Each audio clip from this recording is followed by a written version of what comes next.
하나님께서 오늘 우리에게 주신 말씀 데살로니가 전서 3장입니다.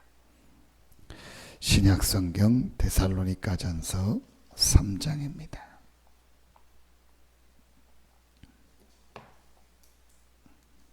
9절부터 13절 말씀입니다.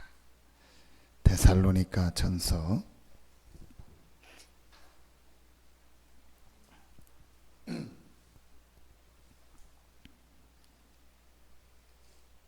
9절부터 13절입니다. 같이 한 목소리로 합독하겠습니다. 우리가 우리 하나님 앞에서 너희로 말미암아 모든 기쁨으로 기뻐하노니 너희를 위하여 능히 어떠한 감사로 하나님께 보답할까. 주야로 심히 간구함은 너희 얼굴을 보고 너희 믿음이 부족한 것을 보충하게 하려 함이라.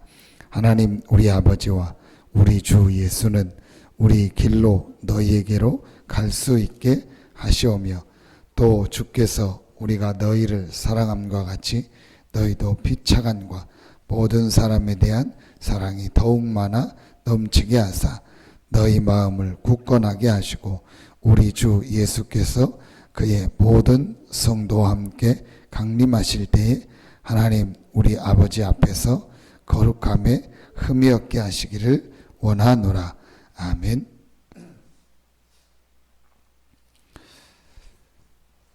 우리 인생에 꼭 세 가지 부분이 이렇게 실제 체험되어지고 내 것으로 되어져야 됩니다. 오늘 바울이 그 세 가지를 실제 체험하고 내 것으로 가지고 있었습니다. 첫 번째입니다. 바울의 생을 볼 때 첫 번째 가장 중요한 축복의 시간표가 있었습니다. 그리고 바울이 실제로 가지고 있었던 것이 있습니다. 그게 사도행전 9장 1절부터 15절입니다. 그러면서 빌립보서 3장 1절부터 20절에 보면 바울이 무엇을 가지고 있었는지, 바울이 무엇을 체험했는지가 나옵니다. 자, 바울의 생에서 가장 중요한 첫 번째가 있습니다. 그게 바로 바울은 자기 인생 전체 삶 속에서 가장 중요한 것을 갖게 됐습니다. 그게 바로 인생의 답을 얻게 됐습니다.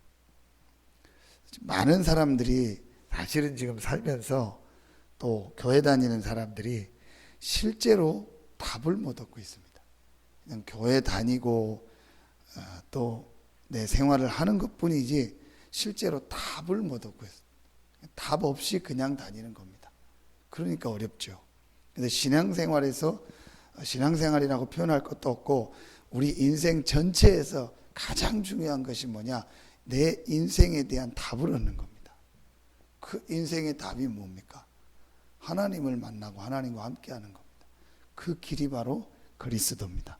바울은 공부를 많이 한 사람이고 성공한 사람이고 우리 표현으로 하면은 모든 것을 다 가진 사람입니다. 그런데 하나님을 제대로 만나지 못했고 이 하나님을 만나는 이 길이 무엇인지 영적인 문제가 무엇인지를 전혀 몰랐습니다. 그래서 바울은 행복하지가 않았습니다. 바울은 참된 안식이 없었고 참된 기쁨이 없었습니다. 여러분, 하나님을 잘 믿는 것이 다른 사람을 잡아가고 다른 사람을 막 데려다가 막 죽이고 그거라고 생각했습니다. 그 사람이 행복한 사람이라고 생각하십니까? 절대 그렇지 않습니다. 자기 거에 뭔가가 잡혀서 하는 거지 절대로 그 사람이요 행복하지가 않습니다. 바울은 실제로는 행복하지 않았습니다. 지금 교회를 다니는데 신앙생활을 하는데 실제로 행복하지 않은 사람들이 많아요. 왜 그러냐? 내 인생을 두고 답을 찾지 못해요. 그래서 바울은 그 답을 얻었습니다. 두 번째입니다.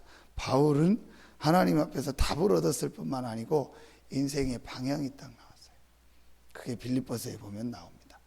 답을 얻었다는 건 가장 고상한 짓이 그리스도. 그러면서 그 그리스도 안에서 그리스도 손에 잡힌 바 된 그것을 잡으려고 간다. 자기가 무엇을 향해 달려가야 되고 자기 인생의 방향이 무엇인가를 알고 있었습니다. 세계복음화죠. 하나님의 분명한 계획을 알고 있었고 그 계획 안에서 내가 해야 될 일이 발견되어지고 체험되어진 겁니다. 세 번째입니다. 바울은 위에서 부르신 부름의 상급이 내게 있다 하겠습니다. 참된 축복이 무엇인지, 참된 응답이 무엇인지, 참된 우리에게 주시는 우리가 받을 것이 무엇인가를, 진짜로 받아야 될 것이 무엇인가를 알고 있었습니다. 근데 대부분의 사람들은 세상 것, 육신적인 것, 그거 받으려고 하고 그것 얻으려고 지금 달려가고 있고, 남들이 나를 알아주는 거, 세상에서 나를 알아주는 거, 그것 때문에 막 요즘 선거철이라 뭐 가는 데마다 지금 사람들 서 있고 인사하고 그렇다. 어제도 집회 가려고 이렇게 하는데 아파트 앞에 신호가 딱 걸려 서 있는데 김보희라는 서산 시의원 뭐 참모들이 나서 막 인사를 하더라고요. 그래서 제가 창문 열고 이렇게 있는데 저하고 눈이 마주치니까 남자분이 막 그 인사를 하더라고요. 그래서 불렀어요, 일라보러. 오더라고요. 그래서 터미널 옮겨요. 서산 터미널 옮기라고요. 못 알아듣더라고. 바짝 웃더라고. 터미널 옮기라고요. 뭐 하느냐고. 쪽팔리지도 않냐고 지금. 터미널을 저렇게 해놓고 지금 뭐 하고 있냐고. 백종신이라고 또 시의원 나온 사람이 있어요. 그 사람도 만나가지고 인사하더라고. 무조건 얘기하자고. 터미널 옮겨요. 이완선 뭐 하냐고. 터미널 옮기라고. 그분도 이번에 못 옮길 거예요. 누군가 말하면요, 1000명을 받은 사람이 와야 돼요. 무슨 말이냐. 나는 시의원 서산시장 4년 하는 동안 누가 뭐라 해도 터미널 옮긴다. 다음 또 시장 할 거 생각하지 않고 나는 서산의 모든 유지들이 다 반대를 하고 돈 있는 사람 반대를 해도 다음에 떨어지는 한이 있더라도 나는 이번에 터미널 옮긴다. 그거 해놓고 내 시장 딱 끝난다. 1000명이 있어야 돼요. 그런 사람이 나와야 되는데 전부 표만 생각하고 자기 자리만 생각. 이제 제가 왜 그 얘기를 하냐. 전부 그 사람들이 안아주고 그 가는 거예요. 뭐 국민을 위해서, 시를 위해서. 거짓말이요. 내가 시의원 되고 시장 돼서 그 상금 받고 알아주는 거, 그것 때문에 지금 사람들이 전부 정치하고 달려가는. 하나님의 계획이 무엇이며 하나님의 1000명을 받아가지고 일하는 사람이 없는 거예요. 바울은요, 그게 분명히 있었어요. 위에서 부르신 부름의 상이 있다는 거예요. 그래서 세상이 나를 알아주고 세상 사람들이 나에게 뭘 인정해주고 상급, 그거 바로 위에서 부르신 부름의 상이 있다. 그러면서 바울이 뭐라고? 나의 배경, 나의 시민권이 하늘에 있다. 진짜 배경이 뭔지를 알았고 진짜 힘, 진짜 권세가 뭔지를요 알고 누렸던 사람이 바울입니다. 이게 바울 인생에요 다메섹에서 있었던 축복이에요. 여러분, 단순히 예수는 그리스도 말하지 말고 예수가 그리스도라는 것이 여러분의 인생이 답이 되기를 예수 이름으로 축원합니다. 진짜로 이게요, 내게 답으로 와야 돼요. 그리고 내 인생의 지금 방향이 무엇인가? 내가 지금 무엇 때문에 살아가고 무엇 때문에 여러분 오늘 아침에 일어나서 숨 쉬고 하루를 합니까? 우리 이희자 어머님, 우리 이희자 어머님이나 좋아서 늘 얘기하는데, 이희자 어머님 뭐 때문에 오늘도 내가 식당에 가서 일하고 또 하고 합니까? 여러분, 이 방향이 있어야 돼요. 그러면서 진짜 상급이 무엇입니까? 그러면서 진짜 나의 배경, 내게 있는 힘이 뭡니까? 바울이 이게 분명히 있었어요. 그러니까 바울은 이게 있었기 때문에, 다시 말하면 이걸 다른 말로 근본이 완전히 있었던 사람, 근본 미션을 가지고 있었기 때문에 흔들리지 않았어요. 자, 그걸 다른 말로 갈보리산 감람산이라고 합니다. 여러분, 다시 사도행전 1장으로 다음 주부터 또 들어갑니다. 계속 여러분 갈보리산, 감람산, 마가다락방이 뭔지를 여러분 계속 생각하면서 실제 찾아내셔야 돼요. 그래서 어제 혁명이라 이 목사님이 뒤집어야 된다. 지난주 수요일 날 얘기했죠. 갈보리산, 감람산, 마가다락방이 뭐냐? 뒤집어야 돼. 혁명이 뭐예요? 뒤집는 거예요.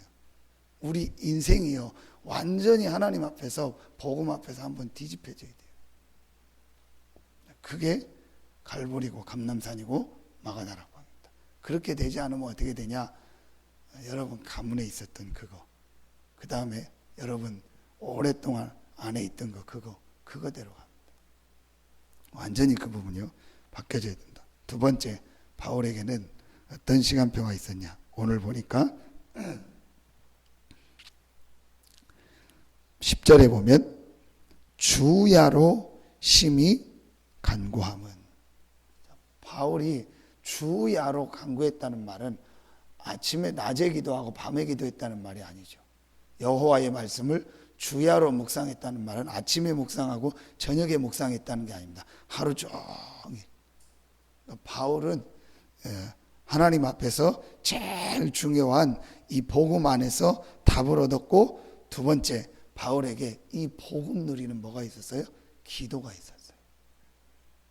오늘 수요 예배 때 이 기도가 성령 충만, 이 비밀, 이게 뭔지를 같이 말씀으로 찾으려고 합니다. 바울은 분명한 게 기도 속에서 실제로 행복했고 답을 얻었고 실제로 힘을 얻었다. 그래서 주야로 간구함은, 어제 혁명 첫 번째가 뭐냐? 저는 말씀 들으면서 맞다, 제가 요즘 누리고 찾고 있는 거니까 우리 인생의 혁명 10가지 중에서 첫 번째 혁명이 뭐냐? 기도 혁명이다. 실제로 내가 기도가 안 되는 영적 상태에 있다. 실제로 내가 기도 속에서 행복을 못 얻고 있다. 이 기도 혁명이에요. 근데 진짜 맞아요. 복음 체험하고 다 부활하신 예수님 만나고 했는데 실제로 내가 행복한 기도, 힘을 얻는 기도가 안 되면은요, 실제로 내게 영적인 힘이 없어요. 여러분이요, 지금부터 이거를 찾아내세요. 제가 지금 며칠째를 한 2시간, 3시간밖에 계속 안 자고 그래요. 어제 그제도 집에서 잠깐 1시간 자고 11시쯤에 오니까 이제 기훈이 불러드리고 은지도 왔더라고요. 둘이 밥을 안 먹었대. 그래서 밥 먹으러 나가자 해서 어차피 우리가 전도할 대상자니까 그 이사 가고 언니하고 형부가 그 매운 등갈비집을 다시 인수해서 하고 있거든요. 근데 거기 갔어요. 가서 인사하고 등갈비 시켜서 은지하고 기훈이하고 먹고 좀 얘기하고 내가 메시지 줘.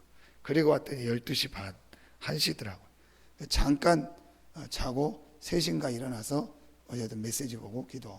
그리고 이제 하루 종일 이제 아침부터 아침에 운동하고 또 훈련 가고. 저희도 오후에 오는데 좀 많이 졸리더라고요. 그 저녁에 와서 또 우리 같이 포럼하고 식사하고 그 집에 들어오고 하니까 9시.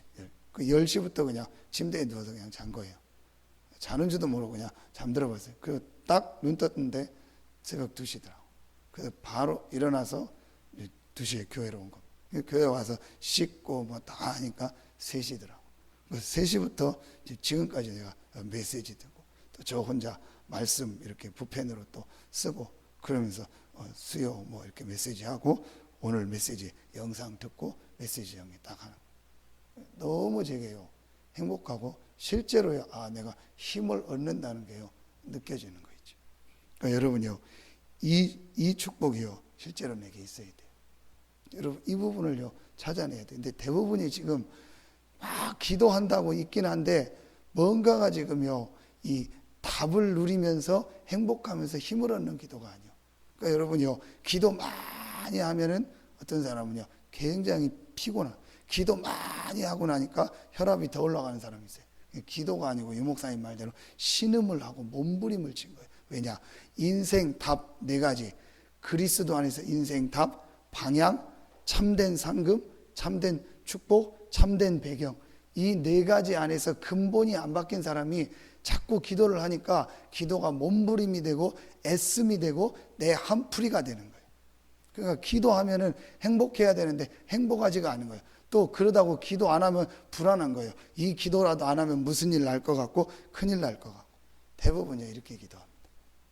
진짜로 여러분 기도가 뭔지를요 찾아내고 또 내 기도가 안 되는 나의 영적 상태가 지금 어떤 상태인가를 여러분이요 발견해야 돼요. 그래서 바울이요 이 축복을 누리고 있었던 거예요. 여러분, 실제로 기도 속에서 행복하고 힘을 얻는 시간. 세 번째, 바울이 가지고 있었던 세 번째가 있습니다. 그게 바로 뭐죠? 바울은요, 아주 중요한 이 전도의 비밀을 가지고 있어요. 그 전도의 첫 번째가 뭐죠? 빌립보서 1장 3절로 4절에 보면 나와 있습니다. 내가 너희를 위하여 항상 간구한다. 오늘 주야로 간구한다. 뭘 말하죠? 내가 만나고 있는 사람에 대해서 기도하고 연구하는 거예요. 여러분, 이게 굉장히 중요합니다. 사람들은 막 캠프하고 전도하고 다니는데요, 그게 중요한 게 아니고 내가 지금 만나고 있는 모든 사람에 향한 하나님의 계획이 있기 때문에 그 사람들을 놓고 그 사람들을 위한 답을 찾는 거예요. 그걸 사람 연구라고 하는 거예요. 이건 안 하고요, 뭐 어디 가서 막 전도할 수. 저도 지금 기도하고 있는 내용 중에 한 가지가 요 주변에 저희 친척들이 있거든요. 중에서 둘째 외삼촌네 아들이 큰형, 둘째 형이 있는데 아들 있고 딸 둘 있는데 그 형수들을 놓고 제가 지금 기도하고 있어요. 당진에 한 명 살고 여기 음암에 한 명 살고. 여기 지금 오케이마트 전에 앞에 보면은 쌈밥집 좀 2층 건물 있죠. 이제 그게 우리 그 형 건데 거기서 쌈밥집 하다가 지금은 안 돼가지고 뭐 넘기고 다른 거 하고 있어요. 그 형수가 교회 신앙생활을 잘 하다가 지금은 안 다녀. 이제 저희 외숙모고 그 형수한테는 형수님 되는데 우리 다락방 굉장히 반대한 여기 서산중앙 감리교회 성림초등학교 앞에 거기 권사요. 그런데 아들들은 신앙생활을 하고 그 형수가 약간 전에 명절 때 보니까 갈급함이 있더라. 그 요즘 다시 적어놓고 기도하고 있어요. 한번 만나서 내가 메시지를 줘야겠다. 그 둘째 형수는 당진에 사는데 이제 한번 늘 오라고, 당진 오면 늘 오라고. 뭐 성격도 좋고 그런데 이분한테 정확한 복음을 얘기하고 그리스도를 영접하도록 해야겠다. 근데 제가 기도하고 있는 저희 친척들, 그런데 제가 만나고 있는 사람들, 이게 여러분요 굉장히 중요해요. 대부분의 사람들이 그걸 놓치고요 막 특별한 걸 하려고 하더라고요. 토요일 아침에 제가 핵심을 가잖아요. 그래서 7시 반, 8시 출발하면은 1시간 좀 넘으면 천안쯤 도착합니다. 그러면은 제가 항상 하는 게 있어요. 한번 커피를 좀 사와라, 어떤 목사님이. 그래서 했더니요, 그게 이제 제가 말하면 이제 뭐라고 하니까 저의 스케줄이 돼버렸어요. 그래서 항상 제가 가면 목사님들 커피를 4잔 이렇게 사다가 나눠드리고, 엄청 기뻐하고, 그 커피로 목사님들이 굉장히 행복을 느껴요. 제가 그 커피 들고. 제가 가는 그 커피점이 딱 있어요. 타멘탑스라고. 근데 지금 한 거의 1년 가까이 됐죠. 한 7, 8개월 됐죠. 커피를 가는데 항상 있는 아가씨가 있어요. 근데 이제 제가 가기 전에 10분 전에 전화를 하면 이제 제 목소리, 아가씨 저 누군지 알죠? 예 하면은 커피 4잔을 딱 테이크아웃 준비해놔요. 그래서 제가 어느 날 이 친구를 놓고 기도를 해야겠다. 굉장히 얼굴 표정이 밝고 환하고 괜찮아요. 이미지가. 그래서 제가 이제 지지난주부터 이렇게 조금 말을 걸기를 시작했어요. 그러면서 지난주에는 잠깐 시간이 나서 이렇게 몇 살이냐, 어떻게 여기서 일하게 됐더니 대학을 졸업하고 직장을 다니다가 이런 프랜차이즈를 하고 싶어서 여기서 일한다고 하더라고요. 그러냐? 그러면 내가 잠깐 지금 메시지를 하나 주겠다 하면서 복음을 전한 게 아닙니다. 우리 막바로 복음 전하는 건데 그게 아니고 이 친구와 소통하면서 이 친구의 갈급한 게 뭔가를 그 얘기를 한 거예요. 제가 메시지 들은 걸 딱 생각하면서 대부분 프랜차이즈가 요즘 포하고 어렵다고 한다. 그리고 대부분 지금 경제가 어렵다고 한다. 그건 거짓말이다. 절대 경제 어렵지 않다. 돈은 지금 다 가지고 있다. 근데 이 돈이 어디로 가야 될지 모른다. 그래서 네가 우리 아가씨가 약간만 앞서가라. 약간만 연구해서 차별화를 두고 약간만 앞서가면은 많은 것들이 그 안에 있다. 그때 이해를 하더라고. 그래서 그런 부분을 좀 준비해라. 그리고 그럼 내가 다음에 또 얘기를 해주면서 진짜로 이거를 끌고 갈 수 있는 참된 힘이 뭔가, 참된 행복이 뭔가를 내가 얘기해 줬더니 눈을 동그랗게 뜨고 쳐다보더라고. 이제 손님이 계속 이제 또 다음 오니까 계속 서서 얘기할 수는 없죠. 제가 이 친구는 이름도 몰라요. 이 친구 놓고 기도하고 있어요. 이제 한 예를 든 겁니다. 그러니까 여러분이요, 만나는 사람 속에 하나님 계획이 있습니다. 그 사람들을 놓고 기도하고 그 사람을 대해서 하면은요 굉장한 메시지와 내용이 있다. 안 좋은 사람도요 그 사람 속에 하나님 계획이 있어요. 그게 전도의 시작입니다. 대부분 이걸 놓치더라. 자기 좋아하는 사람만 만나고 친한 사람만 만나고 마음 안 맞고 한번 틀어지면 계속 안 보고 얘기 안 하고. 그러니까 많은 응답 축복을 요셉을 생각해 보십시오. 그 자기하고 틀어지고 안 맞는 사람이 있었잖아요. 그럼 형들서부터 그 여자 다 있었잖아요. 그걸 다 못다. 응답 다 놓쳐버리는 거예요. 요셉은 그 속에서 하나님 계획을 잡고 하나님 시간표를 본 거예요. 이게 바울이 했던 두 번째. 바울은요 아주 중요한 전도의 규례를 가지고 들어가죠. 그러면서 중요한 아주 완전히 우상 현장, 이 우상으로 완전히 묶여있는 현장. 두 번째 바울이 들어갔던 아주 중요한 현장이 어디죠? 회당. 회당의 가장 중요한 키는 뭡니까? 렘넌트. 자, 그러면은 여기서 여러분이 하나 찾아내야 돼요. 여러분의 사역 중에서 조금 더 좁히면 여러분이 가지고 있는 돈을 가장 가치 있게 쓰는 게 뭐겠습니까? 그게 바로 세 가지입니다. 교회를 위해서 헌금하는 겁니다. 두 번째, 선교를 위해 쓰는 겁니다. 세 번째, 렘넌트를 위해서 쓰는 겁니다. 바울은 이 세 가지가 딱 있었어요. 대부분이요 헌금을 대충 합니다. 계획이 없습니다. 그냥 2순위, 3순위로 합니다. 두 번째, 선교를 위한 마음이 없습니다. 선교 헌금을 지속적으로 하거나 드리지 않습니다. 그리고 렘넌트를. 그래서 여러분 제가 지금 보고 있는데 물어보지도 않고 별로 얘기가 없어요. 캄보디아 헌금.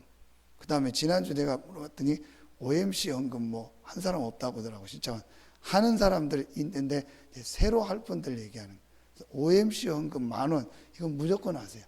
이희자 성도님 아무리 어떤 때는 경제가 어려워도 한 달에 10,000원은 낼 수 있죠. 그죠? 네, 그거 10,000원, 10만 원 말고 10,000원. 어떻게 할지 보니까 우리 김희선 사모가 써주세요. 어떻게 해야 되는가 알려주고. 여러분이요, 10,000원씩 다 하시라니까요. 하는 분들 계세요. 그분들 말고 안 하시는 분들은 10,000원씩 하세요. 성공한 사람은 반드시 후대를 키웁니다. 그래서 어제 메시지 중에 목사님 5강의 혁명 중에 한 가지가 인재혁명이다. 인재혁명이다. 나 메시지 나오면 꼭 들으세요. 후대를 키워야 된다. 그러니까 성공한 사람들은 반드시 누굴 키우죠? 인재를 키우는 거예요. 여러분 한번 보세요. 큰 기업들 중에서 전부 인재를 키우는 거예요. 자, 쉬운 예를 듭시다. 이번에 세월호 사건. 한번 중간에 사건 터졌죠.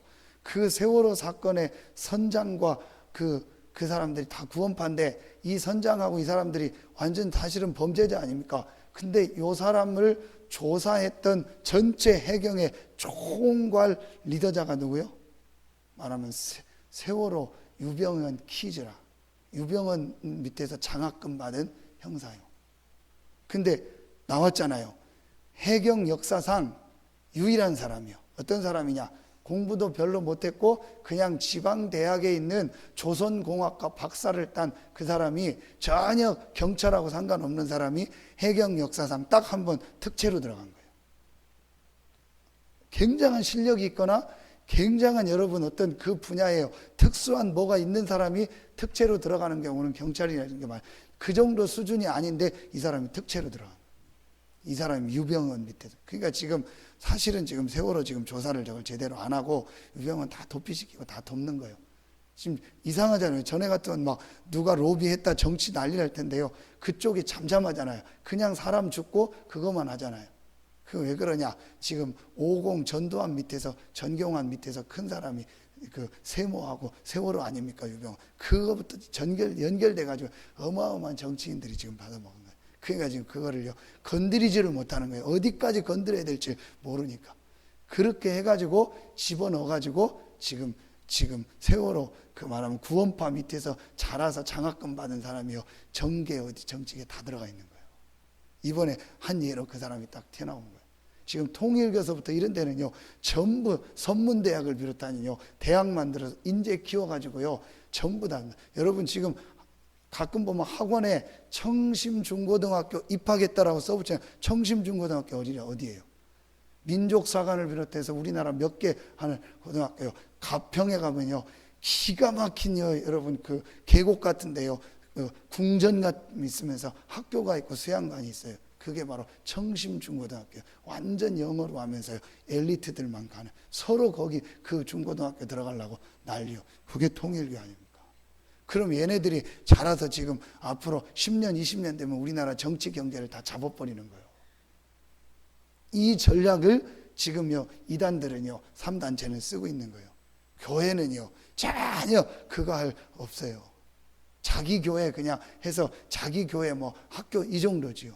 그래서 지금 OMC를 만들어가지고요, 전 세계 렘넌트들을 돕는 거예요. 거기에 10만 원, 100만 원 하라는 게 아니고 한 달에 10,000원씩만 내라는 거예요. 한 달에 10,000원씩만 다 모아버리면요, 어마어마. 이거 해라. 그 다음에 두 번째, 캄보디아를 비롯한 선교 헌금.